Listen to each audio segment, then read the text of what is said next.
bom dia. Estamos de volta com mais uma edição do programa UrbanView, que é um programa produzido pela Urban Systems, que tem a apresentação minha, Gilberto Brandt, e que conta com a participação do Caetano Garcia, tanto na produção do programa, como também no chat. Ele já está aqui, esperando a participação dos internautas aí nessa edição de hoje do UrbanView. Caetano, bom dia. Bom dia, Gilberto. Bom dia aos internautas aí da UTV. Bom, eu acabei de entrar aqui no nosso chat, estou apresentando o nosso convidado para vocês que já estão logados. Lembrando que são duas formas de participar. Vocês podem se logar no chat, ver os comentários dos outros internautas ou mandar sua pergunta através do linha direta. É só fazer a pergunta, clicar no enviar e aí eu faço a pergunta para o nosso convidado que o Gilberto já vai apresentar para vocês. Ok, e todo mundo está acompanhando, todo mundo está vendo que o Brasil está vivendo uma época aí de aceleração econômica, né? O presidente Lula já comentou que bom que o Brasil está tendo aí nesse primeiro trimestre de 2010. E o mercado imobiliário, para quem acompanha, seja de perto ou seja aí através da mídia, está vivendo um momento de grande efervescência. O mercado imobiliário está muito agitado, são muitos lançamentos, um crescimento bastante acelerado, um novo contingente de consumidores aí entrou aí no radar das construtoras e está apto, digamos assim, a financiar o tão sonhado, sua tão sonhada casa própria. E isso, por trás dessa questão de você comprar a sua casa própria, desse crescimento imobiliário, de todas essas obras que estão sendo feitas, aí existe uma coisa chamada financiamento imobiliário. Isso é um mercado que precisa ser financiado, precisa ter estruturas de financiamento. E o que a gente vai abordar no programa de hoje é justamente um pouco desse mecanismo que está por trás desse processo todo, né? As instituições financeiras hoje no Brasil já estão oferecendo opções de financiamento para a produção de imóveis, contando também com o mercado de capitais, como ocorre nas principais economias do mundo. O Brasil, historicamente, nunca teve a tradição de atrelar o seu crédito imobiliário ao mercado de capitais. Segundo informações que a gente tem aqui, apenas 2% desse crédito vem desse mercado. Nos Estados Unidos, para a gente ter uma ideia, os nossos números dizem que essa prática representa 63% dos financiamentos. Então, é justamente sobre esse assunto, é um assunto que a gente desconhece, que está um pouco aí por trás digamos, do que a gente vê. A gente vai chamar aqui hoje um especialista, vai entrevistar um especialista sobre esse assunto, que vai nos contar um pouquinho como é que funciona essa questão aqui no Brasil. Então, para o nosso olhar da semana, que é o tema que vai guiar o programa de hoje, a gente escolheu o seguinte tema: como crescer no mercado de financiamento imobiliário sem cair na armadilha da crise que atingiu os Estados Unidos. Todo mundo sabe, a gente acompanhou aí um pouco de longe essa questão de subprime, são questões complexas, são questões aí que envolvem exatamente o mercado financeiro, e o Brasil também está vivendo esse momento agora de grande crescimento imobiliário, e a gente quer saber se existe alguma semelhança entre a situação do Brasil hoje aqui, a situação dos Estados Unidos lá fora, o que aconteceu lá, e a gente quer saber como é que o Brasil vai administrar todo esse crescimento, todo esse processo, né? Então, para responder a estas e outras perguntas, a gente convidou para essa edição do UrbanView o Jefferson Pavarin, que ele é superintendente comercial da Brazilian Securities. O Jefferson é administrador de empresas com ênfase em comércio exterior e possui um MBA em desenvolvimento imobiliário pela USP. Além de atuar na Brazilian Securities, uma das principais securitizadoras do Brasil, a gente vai descobrir hoje o que faz uma securitizadora. Ele também é professor no curso de pós-graduação em gerenciamento de empreendimentos na construção civil da Universidade Mackenzie. Jefferson, muito obrigado, muito bom dia, muito bem-vindo para o nosso programa, por aceitar o nosso convite aqui. Bom dia, Gilberto, bom dia, Caetano. Eu que agradeço o convite, a Urban System e ao Tomás. E vamos lá, vamos tentar falar um pouco sobre o que é esse mercado de securitização e torná-lo mais claro aos internautas que estão nos assistindo. Ok, então para começar a nossa entrevista de hoje, como é habitual aqui no nosso programa, a gente vai chamar o nosso quadro De Olho na Frase. O De Olho na Frase de hoje traz uma afirmação do economista Celso Petrucci, que na nossa pesquisa que a gente recolheu. O Celso Petrucci é do Sindicato da Habitação de São Paulo, do Secov, e diz ele: com as novas modalidades de empréstimo, estamos falando em colocar uma rodinha no crédito imobiliário. Enxergamos 2010 como o ano em que a gente vai ter um novo sistema de financiamento, com a conjugação dos mercados imobiliário e financeiro. Jefferson, então, com base aí na nossa frase aqui, ele fala de um novo sistema de financiamento com a conjugação do mercado imobiliário e financeiro. Então eu queria que você explicasse um pouquinho para a gente como é que funciona o financiamento imobiliário, como é que funciona essa ligação entre mercado financeiro e financiamento imobiliário.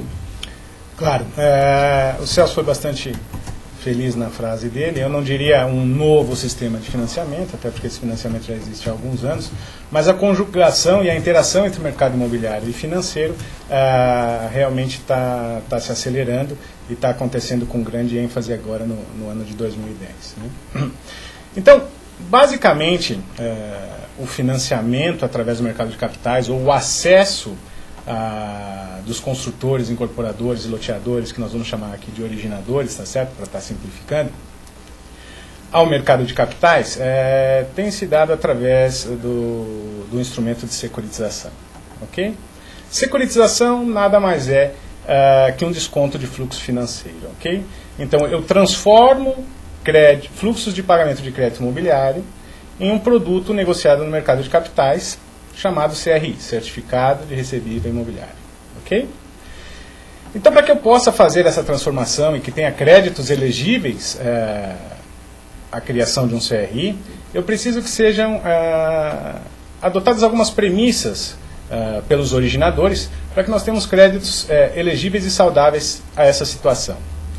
Então, lá na largada, quando estiver sendo originado o crédito imobiliário, ele tem que ter um compromisso de compra e venda bastante adequado, que tenha a previsão das cláusulas de securitização no futuro, que chame o comprador para escritura definitiva com alienação no momento da entrega das chaves, que possua a previsão da cobrança de seguros de morte, invalidez permanente, danos físicos ao imóvel, como se fosse num repasse normal,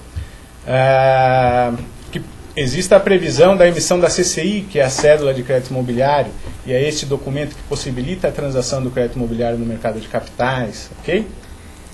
Então, e tomando esses cuidados e chegando no ato das chaves e fazendo a transformação do compromisso de compra e venda para a escritura definitiva com a alienação fiduciária, ele vai ter um crédito apto e elegível ao mercado de capitais. Quer dizer, vamos lá, só assim para tentar entender aqui, eu que sou um neófito no assunto aqui.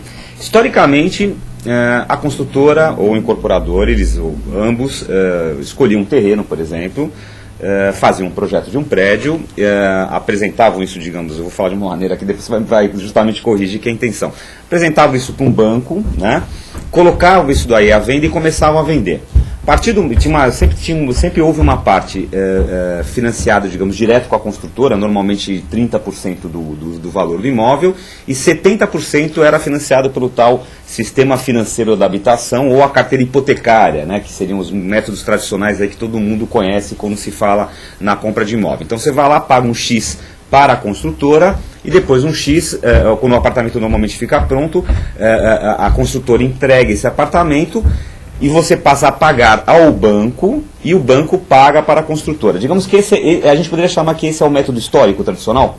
Perfeito. Esse é o método como vinha sendo praticado e como ainda é praticado. Não deixa de ser praticado, ele existe ainda. Ele existe e é comumente praticado. E aí, só para entender, aí o banco ficava, digamos assim, com todos os seus... tomando todos os seus cuidados, mas ficava, digamos, com o crédito, ele ficava recebendo ao longo de 7, 8, 10, 12, 15 anos, e até 20 anos, acho que tinha financiamento imobiliário, quem comprou o apartamento ficava pagando para o banco e esse imóvel ficava alienado para o banco. Perfeitamente. No passado ele ficava hipotecado ao banco. Atualmente, de 97 para cá, nós temos alienação fiduciária, então esse imóvel fica alienado. Então, com a securitização, o que acontece? Nós damos a condição ao incorporador, ao originador, de fazer o financiamento em longo prazo na sua carteira direta, ok? Sem a necessidade de banco. Sem a necessidade de banco. Seria financiamento em carteira direta. Então, ele vai fazer uma poupança até as chaves de no mínimo 20%, e os 80% restante, ele vai financiar direto ao comprador num prazo de até 30 anos, ok? observando aquelas condições que nós falamos. Nas chaves ele vai passar a escritura definitiva com alienação, a previsão da contratação de seguros, né, a cessão do crédito. E aí nós, securitizadoras, compramos este crédito do originador depois que ele tiver essa performance, depois que ele tiver esse tratamento jurídico ao Por isso comprador. que vocês utilizam essa expressão de securitização de imóveis performados. O conceito de imóveis performados é o imóvel que foi colocado à venda, foi efetivamente vendido dentro de determinadas condições. Perfeito, é o imóvel pronto, acabado, habite-se expedido, chave indo para a mão do comprador. Né? Então é esse o crédito que nós adquirimos e transformamos depois num CRI. Perfeito. Tá, e agora me explica pra gente o seguinte, qual a diferença, por exemplo, desse incorporador, desse originador, né, como você definiu aí, que seria ou loteador, ou incorporador, ou construtor, qual a diferença desse incorporador, desse originador receber do banco ou de uma empresa de securitização? Veja, a diferença é nenhuma, os dinheiros são os mesmos, tá certo? Tanto o dinheiro do banco quanto o meu. O que acontece com a securitização é o seguinte, quando ele coloca o seu produto à venda, ele coloca todas as condições que o mercado oferece de financiamento, além da possibilidade do financiamento direto em até 30 anos, onde nesse caso ele sai através da securitização. Então é mais uma porta de saída para o originador do seu crédito imobiliário. Então ele pode fazer liquidez com esse crédito, chamar o dinheiro para dentro da sua empresa, ok? E tocar a sua atividade principal, que é comprar bons terrenos, desenvolver bons produtos e fazer a venda, tá certo? Ele não tem que se preocupar em carregar a carteira e financiar a sua própria carteira, financiar as suas vendas, não é? Então isso é mais uma porta de saída para o originador. Isso se traduz no seguinte, quando o cliente vai até o seu estande de vendas, observando a chamada, financiamento direto com a incorporadora em até 30 anos, ele só sai dali daquele estande se ele não gostar do produto que ele está vendo. Porque não vai ser por falta de condição de pagamento. A securitização não é excludente de nenhuma das práticas de financiamento existente hoje. Ela é mais uma porta de saída, como eu falei. Então ele pode entrar no seu stand, pagar no curto prazo? Perfeitamente. Posso pagar à vista? Claro. Posso ir para o repasse? Sem problema nenhum. Existe financiamento direto com a construtora? Existe. Prazo curto, médio, longo? Não há problema. Ele só sai do seu stand sem efetivar a compra do imóvel se ele não gostar do produto. Não vai ser por falta de condição de financiamento. De opções de crédito, digamos assim, né? Isso aí. E essa expressão securitização, ela se origina do que, exatamente? A securitização vem realmente daquilo que eu lhe falei no começo. O desconto de fato de um fluxo financeiro, não é? E a transformação dele num produto negociado no mercado de capitais. Por que de fato? Porque quando nós fazemos a securitização, nós compramos o risco do crédito sem coobrigação, sem colateral e sem direito de regresso ao originador, tá certo? É uma venda definitiva. Ou seja, do instante que nós compramos o crédito, se no mês seguinte o comprador ficou inadimplente, eu não vou ligar para o construtor e falar, escuta, olha, deposita aqui a parcela do comprador X que ele não pagou.